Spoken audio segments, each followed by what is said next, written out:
Willow Creek was a town that time seemed to forget. Nestled amidst rolling hills and whispering willows, it was a place where life moved at a slower pace. The townsfolk were known for their warmth and their deep connection to the land. Among them lived Abel Redding, a man as much a part of Willow Creek as the river that snaked its way through the heart of the town. Abel lived a simple life, his days a quiet rhythm of routine and solitude. Abel's small cottage on the outskirts of town was his sanctuary. It was a place where he found solace in the familiar scent of sawdust and the feel of wood beneath his fingertips. For Abel was a woodcarver, his life's work etched into the grain of every piece he created. His hands, gnarled and weathered with time, moved with a grace that spoke of years spent honing his craft. Each carving was imbued with a quiet strength, a reflection of the man himself. Abel's days followed a predictable pattern. He would wake before the sun, the first rays of dawn painting the sky with hues of pink and orange. After a simple breakfast, he would retreat to his workshop, the only sound the gentle chirping of birds outside his window.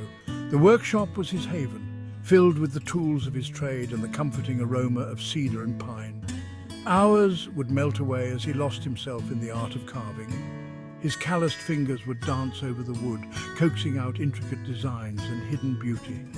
Each piece he created was unique, a testament to the stories whispered to him by the wood itself.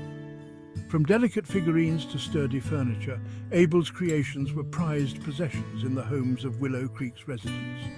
They were reminders of the quiet craftsman who poured his heart and soul into every piece. One crisp autumn afternoon, as the leaves began their slow descent to the ground, a stranger rode into Willow Creek. His name was Samuel, a writer with a thirst for adventure and a keen eye for the stories hidden in the hearts of small towns. Samuel had heard whispers of the woodcarver of Willow Creek, a man whose creations were said to hold a touch of magic. Intrigued, Samuel had set out to find Abel, hoping to uncover the story behind the man and his art. Samuel found Abel in his workshop, his brow furrowed in concentration as he worked on a particularly intricate carving. The workshop was bathed in the warm glow of late afternoon sunlight, dust motes dancing in the air. Hello, sir. My name is Samuel. I'm a writer, and I've come to learn about your work. People say your carvings hold a touch of magic. Abel listened patiently, his weathered face etched with a lifetime of unspoken stories. When Samuel asked about the inspiration behind his carvings, a shadow seemed to pass over Abel's face.